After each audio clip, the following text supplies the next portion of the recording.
En las entrañas vetustas de la imperial Toledo, donde las penumbras se diluyen cual espectros y el tiempo se torna inmutable cual mármol eterno, se yergue, majestuoso y sobrecogedor, el señorial alcázar de los egregios condes de Ordaz.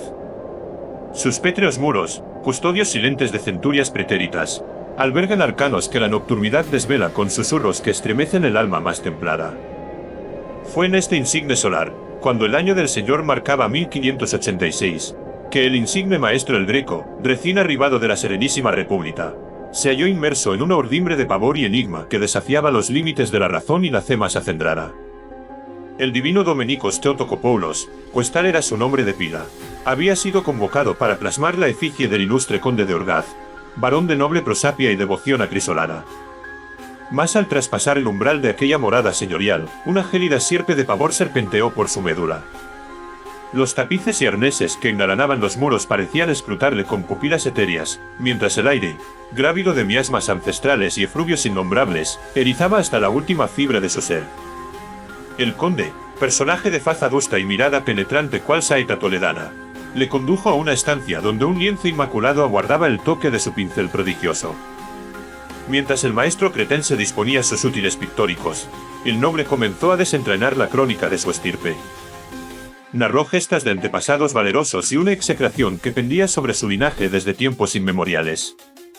Según las crónicas familiares, un ancestro había sellado un pacto infausto con el príncipe de las tinieblas para obtener opulencia y poderío, mas cada generación debía satisfacer un tributo ominoso. El Greco, cautivado y sobrecogido a partes iguales, principió su labor pictórica. Cada pincelada cobraba vida propia, cual si el lienzo no solo absorbiera los pigmentos, sino también las sombras y murmullos que poblaban la estancia. Conforme la obra progresaba, el artista advirtió cómo el conde se tornaba cada vez más inquieto. Sus ojos refulgían con un fulgor sobrenatural y sus manos se agitaban cual hojas otoñales. En una noche aciada, mientras laboraba bajo el trémulo resplandor de los velones, un sonido sordo proveniente de la cámara contigua alertó al maestro. Movido por una curiosidad funesta, aproximóse al portón y lo entreabrió con suma cautela. La visión que se desplegó ante sus ojos le petrificó la sangre en las venas. Suspendida en el éter, una figura envuelta en negros ropajes flotaba cual espectro maligno. Sus ojos, carmesíes cual rubíes infernales, le taladraban con una intensidad que paralizaba el ánima. La aparición se aproximó, y con un susurro que helaba hasta la médula, pronunció: «El tributo ha sido satisfecho, y ahora os corresponde a vos».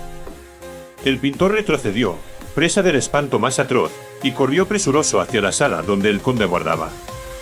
Al irrumpir en ella, encontró al noble postrado de hinojos, con los ojos desorbitados y el semblante descompuesto. «¿Es él? El príncipe de las tinieblas viene a reclamar su débito», exclamó el conde antes de exhalar su último aliento. El artista, con manos trémulas cual hojas al viento, dio término al retrato. Al contemplar su obra, observó que el rostro del conde había sufrido una metamorfosis inquietante. Sus ojos, otrora severos, ahora reflejaban un horror indescriptible, y en el fondo de la composición, apenas perceptible para el ojo profano, se vislumbraba la silueta siniestra de una figura envuelta en negros ropajes. El Greco abandonó el alcázar aquella misma noche, sin osar volver la vista atrás. Jamás retornó a Toledo, y el retrato del conde de Orgaz se erigió en obra maestra que, según las crónicas, aún hoy susurra arcanos secretos a aquellos temerarios que osan escrutar sus profundidades pictóricas. En los años subsiguientes, el retrato del conde de Orgaz se convirtió en objeto de múltiples especulaciones y relatos susurrados en las tabernas toledanas. Los lugareños aseguraban que, en las noches de luna llena, cuando el viento silbaba entre las callejuelas de la ciudad imperial, podían escucharse lamentos provenientes del palacio, como si las almas de todos los de Orgaz vararan por sus corredores, prisioneros eternos de aquel pacto infernal. Se dice que el propio el Greco, años después, confesó a su hijo Jorge Manuel que durante su estancia en el palacio había presenciado otros fenómenos inexplicables que nunca se atrevió a plasmar en lienzo alguno. Habló de sombras que danzaban en las paredes cuando no había nadie que las proyectara, de voces que emergían de las profundidades del palacio entonando cánticos en lenguas muertas, y de un frío sobrenatural que parecía emanar de las propias piedras del edificio. La condesa viuda, quien sobrevivió a su esposo por apenas 3 meses, dejó escrito en su diario personal un testimonio estremecedor. En él relataba cómo, en las últimas semanas de vida de su marido, había observado cambios perturbadores en su comportamiento. El conde pasaba largas horas en la biblioteca familiar, consultando antiguos grimorios y manuscritos prohibidos, musitando palabras incomprensibles. En ocasiones, lo encontraba de pie frente a los ventanales, conversando con la oscuridad como si ésta le respondiera.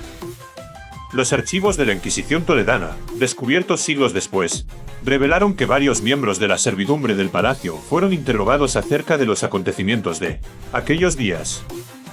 Una doncella, cuyo nombre fue cuidadosamente tachado de los registros, describió cómo había encontrado en los aposentos del conde extraños símbolos dibujados con sangre en el suelo, y velas negras que ardían sin consumirse durante días enteros.